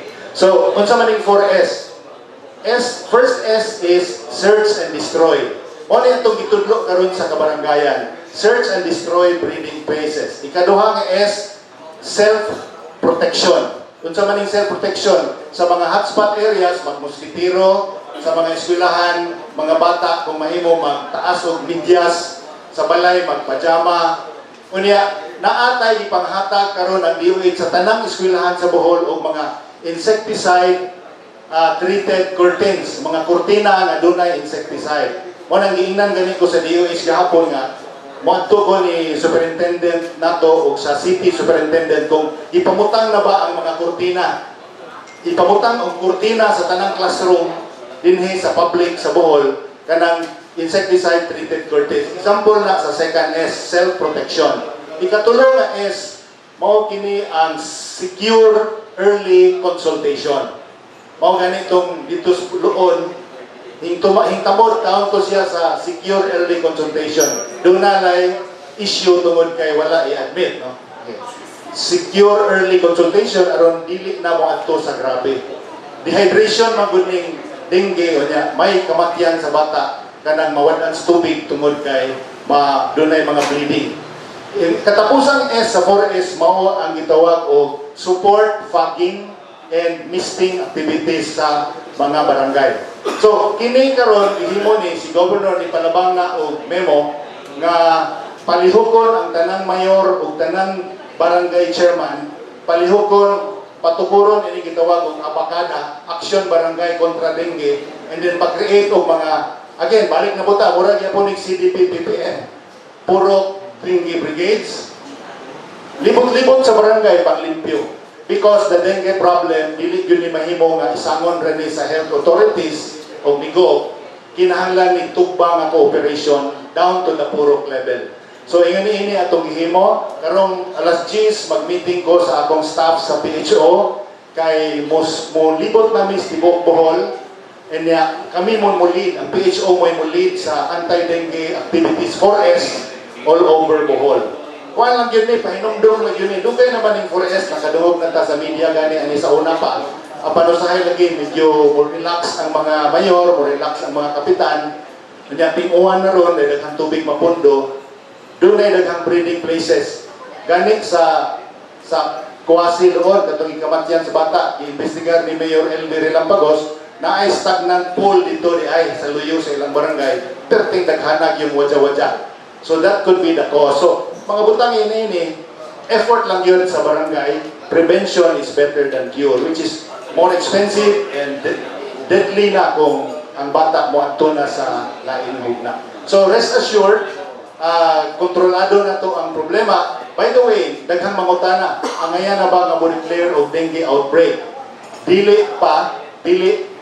Pagkakaroon, dili mo qualify ta nga dunay dengue outbreak.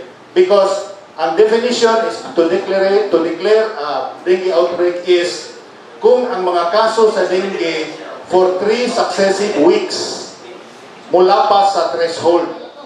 No? Kung ang kaso sa dengue mula pa sa threshold sa konsum tulo ka successive nga semana, that's the time nga outbreak. Unya, ang threshold, unsa man yung threshold? Ang average ni sa mga number of cases of dengue for the past 5 years. No? So ang PHO dunay data ini kung let's say pananglitan for the past 5 years kining barangaya pag napo ka kaso kada tuig past 5 years. So ang iyang threshold is 10 cases. Unya kining barangaya karon 20, sunod tulo ka semana successive. That's the time outbreak category na siya.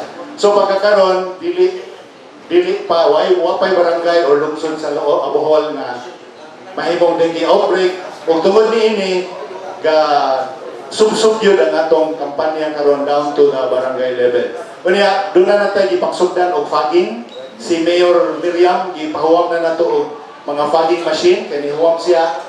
Dawis is now doing fogging. Unya katong top 10 towns nga daghang kaso ato tong unahon gyud pag-intervene against dengue. So rest assured atong gitutukan ni wa ta magtamhang unya pinagisab sa media akong ang iyon nga atong tabangan ang kampanya aron mo abot sa tanang purok sa lalawigan sa Bohol. Thank you very much. Okay, daghang salamat Dr. Yul. Arita sa question and answer may tungod sa dengue, pero atong i-emphasize nga balik-balik ang panawagan nga ang publiko, pribado man o public sector, labi na yun ang atong media, laki pa mga religious groups o civic organizations, kinahanglan ma-involve. No? Kay dengue is a responsibility of all para ma-prevented nato ni nga mudaghan o gawas paniyana apil ang anti-drug abuse campaign. Komunidad yun ang dunay dakong responsibilidad as we saw it in the 4 pillars nga atong istoryahan ganiha. Nalipay tayo ang Bohol Tri-Media uban na turon o kada semana o I would like to acknowledge naman tingali si Tips Buliser ang atong president sa Bohol Tri-Media, kuyog sa grupo dako kayo ikatama para sa mga community-based responsibilities and obligations nato. So, may I ask Tokje to please lead on 9 questions? Yeah, mo update lang ko tips, excuse me. Moderation na lang sa status sa loon issue, no? Akong ipahibaw nga as early as last Friday, pagkaitabog yun, immediately si Governor Chato may issue o memo na gipulihan nato ang OIC chief sa Loon, no? Because the OIC chief is the wife of the doctor in question, no?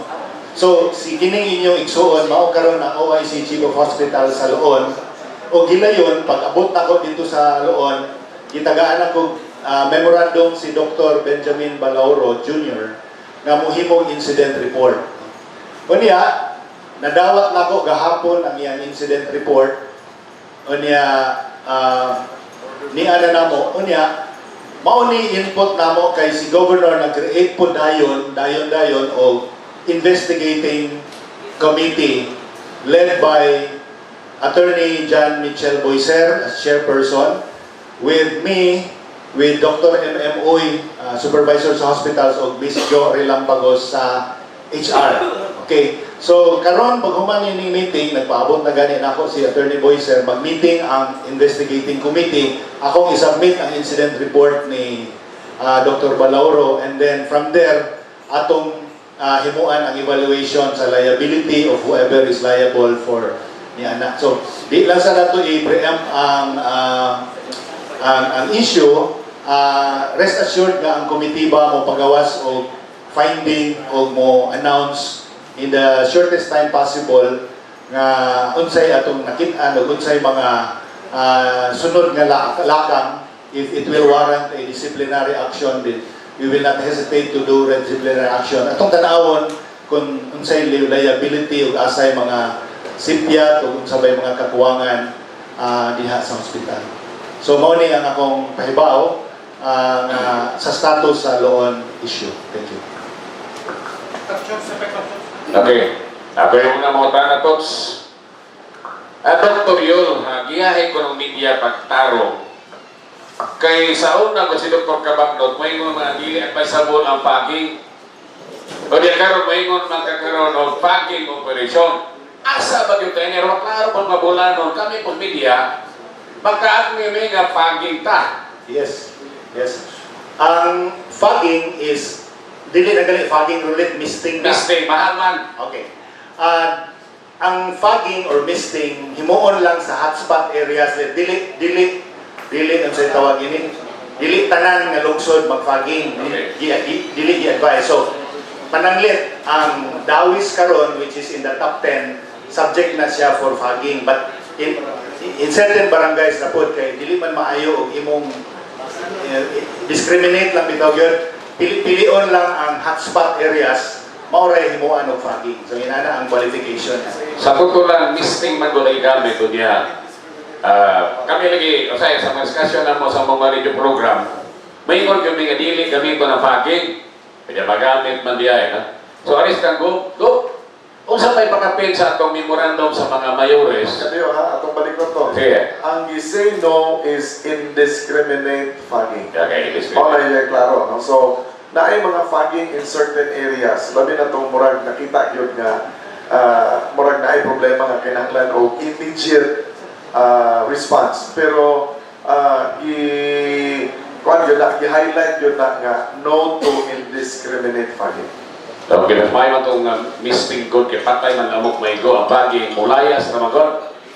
Pero problema kay mahal, mo pito ni sunod pangutanan ni Mogo, unsa pa'y pagkapin na ng memorandum, doon na ba'y, kagalisod magutas, chemical, o gagining ni ang gasoline, manpower, kami na bahala na lungsod, or barangay, doon na ba'y matabang karon wal nga niya tayo ning tinggi, o domingo tiyari, o paghuwat pa tao, pila pa to katuwing kaya boding outbreak. Pero, ang usap mamatay ng manggo, malako na manggo ng istorya. O sa may pagkapit sa memorandum ko, doon na ba itabang probinsya? Nagpasabot lang na ulit nga ang tanan nga local government units must be on their toes as far as the problem is concerned. Must be able to analyze the extent of the problem. Unya, kung kaya nila being the first responders, immediately mo respond yun ang mga LGUs niya na. Both on the proactive side o kana reactive. Kana proactive is prevention. On the other side for reactive, kung naan yun ang problema, unya kailangan i-react.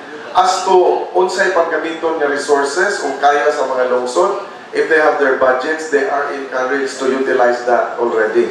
Pero kung dili nila kaya, the same way, kung sangko sila sa probinsya, pareho sa Dawis, nga naghanyo og tabang, ingon anak yun. But it will be a case-to-case basis, depende sa analysis sa kada lungsod.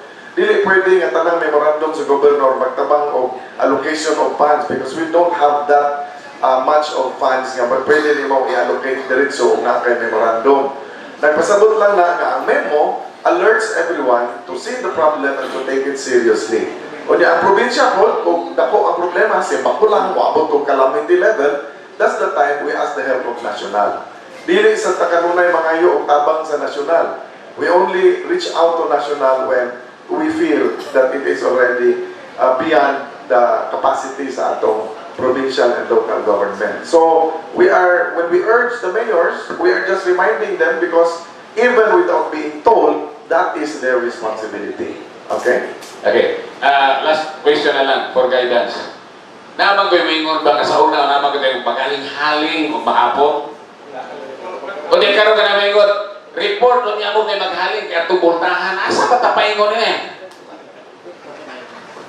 Si Dr. Yu Lopez may motubag niya na, although naibaw sa tanga, nagkausap sa ang kampanya, no? May tawag labi na ano yung mga climate change, environmental policy, sa una, okay ang incinerator, karon di na po okay ang incinerator. So yun, Dr. Yun. Okay, kining regulation against haling-haling na ginas palaot sa environment, no? Apa nakadungog ko nga na ubang mayor nga mayor kung kuan gyud na inyong barangay patabani lang po gamay o kanang dili gud kita mas kanang para pag pero kana man kung aso mao ra gyud po nas paging i-drive lang nimo pero i-drive lang nimo ang lamok pero ini kawa nas ugdang na sa aso mubalik. So I think dili po epektibo gyud ang haling-haling, no? So ari na lang gyud mas mayo tingali gyud nga ipangyabo gyud aron wa na breeding area sa mosquito. Okay, we have the last two questions na kay Juan. Si Joshua Sauna, kay Tagatingog, and then si Gita. Mahal eh. Yes, si Joshua, isa UATR. Correspondent reporter ko sa Galian Hospital. Sir Yul, sa ito na matignan dito, ako pangutana ko, sir. Nagkaman na sa 15 akong nakitaan dito nga namatay sa sakit nga dengue. Sa itong pagsubay sa paligid dito sa datos dito sa Galian Hospital nito October 21, doon ay 11 ang patay. Tapos kung pa record itong namatay sa katigbian nga 8 anyos ka lalaki o kapoy. Tapos sa doon, gali kagabi, nadugangan na po duha.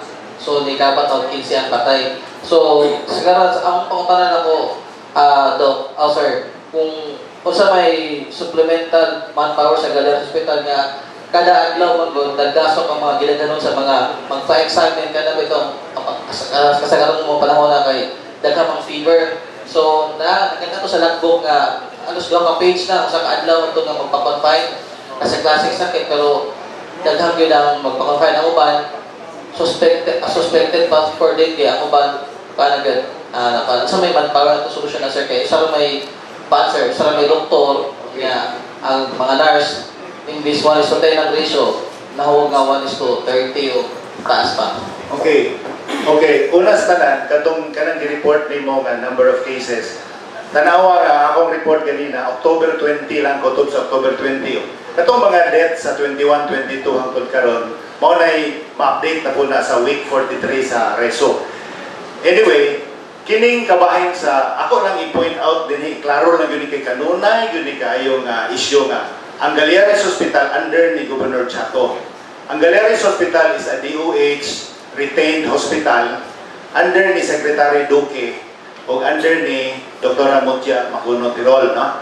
So, ug manpower, wa gyoy mahimo ang provincial government ni anang dapita tungod kay it is the mandate of DOH o ni Dr. Mutya. So, sa ako nagigiyon ganina, di pangutana po ganyan sa'yo, mo istorya ko ron, o bisita ko ni Dr. Mutya, aron i-relay kaning atong concern nga kuwang o healthcare providers. Pero sa akong nahibawan, daghan mag-doktor ang Galiares, daghan kaayo napagaling mga interns karon o mga PGI from other medical schools.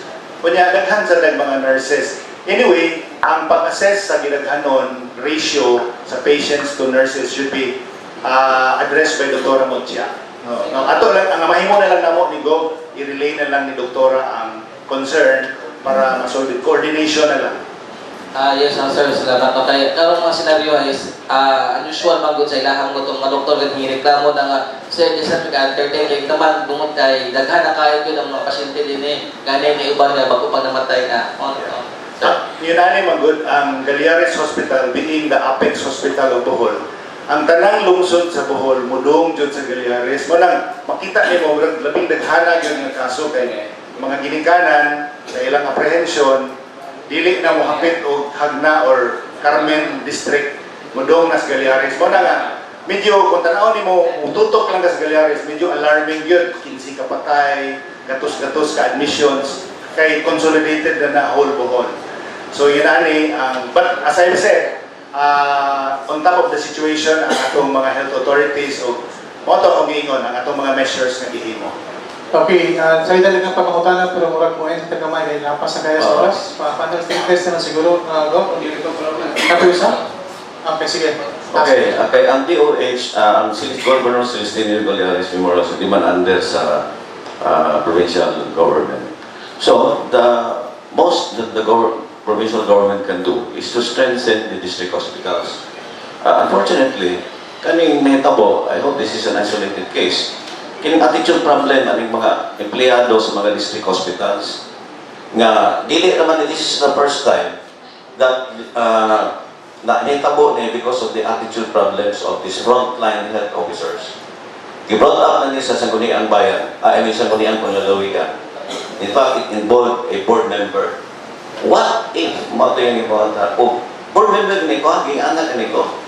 So, ang observation na niya, I hope that the provincial government, before they accept employees, especially ang mga district hospital, kaya mara ba nila kaingon, ganong naupot ng Galiares, tungkol kaya I don't know how complicated you deal with dengue.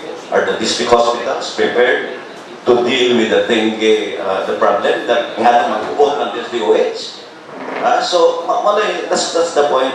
Ang panan is the attitude problem of kining mga frontline because kining sa district hospital, this is the first contact of the ordinary citizens with government.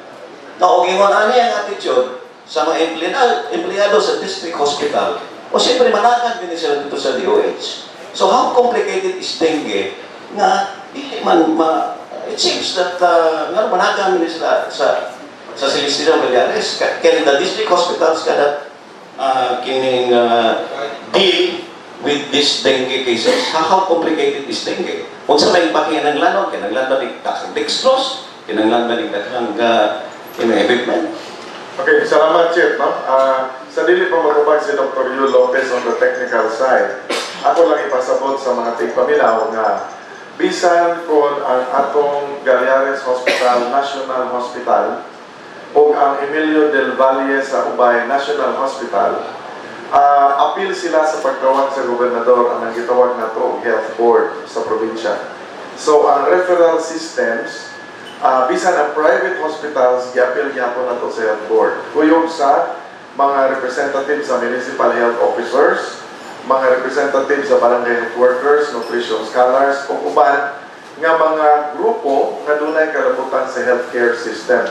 O niya, dunay gitawag og referral system kay ang different levels of hospital, dunay infirmary lamang, dunay level 1, dunay level 2. Tungod ka na sa classification sa Department of Health o unsay klase nga serbisyo nga pwedeng ihatag sa usa ka infirmary versus sa usa ka level 1 hospital o level 2. So, mauna sa ang hinungdan nganong nga dunay mga kaso labi na og advanced stage na kanang late ang referrals o niya advanced stage na nga i-refer na gyud sa mga district hospitals.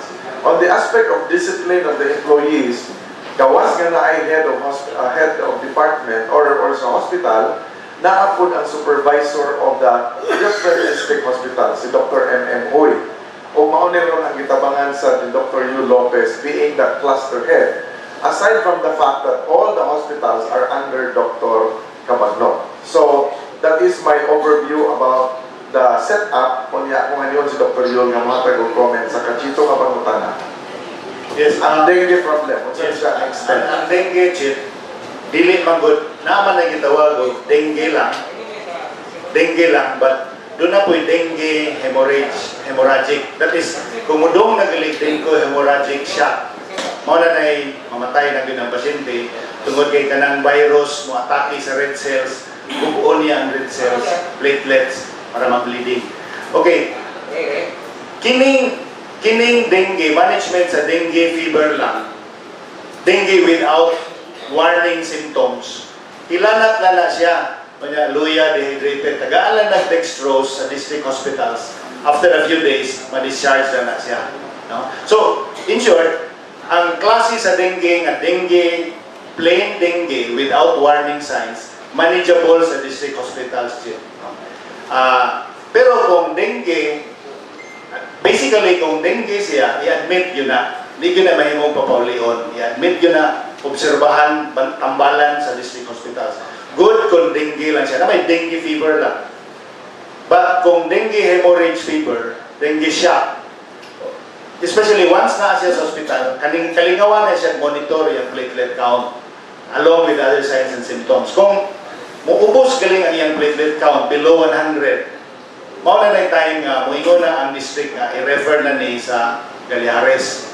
So, that should be a solution para ma-decongest. Kaya na mag-iuban nga, dengue fever, ordinary, plain and simple, udong sa Galiares, mapuno yun ang mga corridors. So, mauni ang atong kanunay gipahinumdum sa atong mga resident physicians sa district hospitals. Kini gitawag og clinical practice guidelines, no? Nga sundon yun na standard guidelines nga dengue fever i-qualify na nimo sa dengue hemorrhagic fever. So, yes, kung atong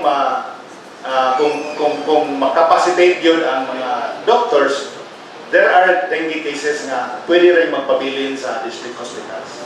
IV fluids na for a few days, supportive treatment, aron mo tide him over sa illness, kanyan maulian mo pa na may laghan na to, yun yan, mga parenthesis na to nga maubos ang platelet pero maulian. That is the ordinary dengue which can be managed in the districts, not in Galiares. Okay, do you have a data kung ang Silesido Galiares Hospital, ang ipaga dito, kung ano yung hemorrhagic? Wala ko yung data. Okay, and anyway, the public deserves to know what is the explanation of Dr. Balauros, since he has given an incident report. I believe you're very concerned about due process, but at this level, ingatan naman siya, tubag, kaya man siya mutubag sa media. So, karon na, doon na naman sa incident report. I hope that you would read the incident report because the public is very much is following this issue. Tungkol sa nito, it might be isolated, but I hope kaya incident report. Yeah, in the name of due process, Chief, I'm sorry to say nga, dili pa appropriate nga interview na to si Doktor, kunya ibutyag na ko ang incident report. Because give us time to the committee to sit down, because now I will sit down with the committee and then we will assess daghan pang inputs po ani, i-assess, i-consider ka ng factors. So, rest assured nga, ASAP, we will release it after the committee. Listen pagod, ma-preempt na to ang discussion sa committee by releasing it to media. The seriousness of the offense charge, no? Katong the charge may tungod sa doktor sa loon, is something very, very important to us because it is already involving practice of a physician vis-a-vis safety of the patient. So, top priority yun na siya. In fact, gahimot ta sa committee dayon, and the composition of the committee includes our provincial legal officer because we are anticipating accountability, possible accountability in the legal side. We included in the committee technical persons who knows the responsibility protocols of a doctor and a health practitioner. So naadiha ang head sa hospital, nga gipulihan na to itong asawa kay doon naman po siya relationship sa accused party. So si Dr. Yul Lopez, mao'y nag-officer in charge karon, o si Dr. M.M. Uy, nga mao'y direct supervisor of all the hospitals under the provincial government. O niya, i-appeal sa nato sa committee si Joe Relampagos, who is the head of the HR, because this will have something to do with employee. So as Yul was saying, due process, but we will of course expect reprimand niya kung gamay na iyang offense or suspension or even dismissal and even legal action. So those are the things that the committee should look into. And of course, Dr. Yul is around saying, maghimok sila sa ilang meeting. We will expect that and the report also by the committee. Okay, thank you very much. No, we will wrap up the program. Yes, so mura ko ubay-ubay akong naistoryahan karong adlaw. Muhanyo ko ni Dr. Yul. Can you wrap up, Dr. Yul, before we close the program? As a wrap up, nakita man nato, nadungog man nato ang report nato sa anti-drug program. I would just like to say Bohol, in fact, has a very strong anti-drug program. From the very start, gani pag-deklarar ni Presidente Duterte sa Tokhang, as early as 2 months after ni Ana, in place na tanan natong mga sistema for anti-drug, for pillars, anti-drug abuse program din sa Bohol. In fact, modesty aside, hangyo ta daghan kay probinsya nga muimbitar nato to share our Bohol anti-drug abuse program dito sa laing lalawigan, no? So naata, contrary to unsa bayo bang istorya, we have a very strong anti-drug abuse program in Bohol based on the 4 pillars. O based on evidence, based on outcomes, makita mabod nato ang atong mga accomplishments in that regard. Unya sa dengue, rest assured usab nga atong i-control, atong gihimuan o glikon nga mga lakang ang problema. In fact, also this morning, we will have a staff meeting sa PHO para hingusgan pa yun ang tanang strategiya para ma-implement ang 4S province-wide. Thank you very much. Daghang kay salamat yun with the presence of Tibbs, who is the president of the Bohol Tri-Media. Tapos Tibbs? Yeah, Kgob. Yes. We are very thankful nga ang atong Bohol Tri-Media, kauban nato ang partner. Aning atong mga programa nga labi na gyud kung mag-involve na o community-based nga mga community-based usab nga suporta. So in the side of anti-drug abuse, out of the 4 pillars, duha ana ang kinahanglan og community-based yun nga involvement. Kaya ang mga police na as pillar number 1, pero ang community na as pillar number 2, o na sa rehab, o niya ang ikaupat agency-based. So, magpasalamat sa media, but we also appeal nga ang atong media will bring in the message of participation on the part of the people. Kay multi-sectoral money. May invite Tibbs to the front, please, kay siya man may president sa atong Bohol Tri-Media.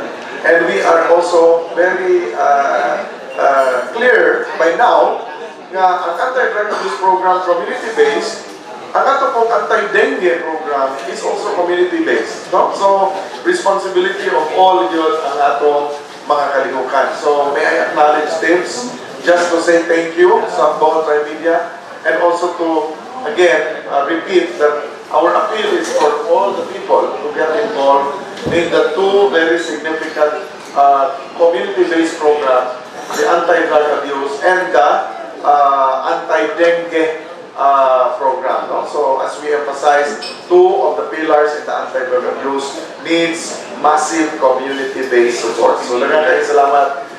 Phil, yes, just comment on this. Thank you, Governor, for making part of the BTMA in this laudable effort. On behalf of the Bohol Tri-Media Association, I commit to help the provincial government in this campaign on war on drugs and in this campaign kabahin sa dengue. So itong mga kauban sa media, we have to sound off as our commitment to the governor for this effort in helping the provincial government. Atong pagtakan ang atuang gobernador. Thank you. So, that I think that formally ends our program. Thank you very much.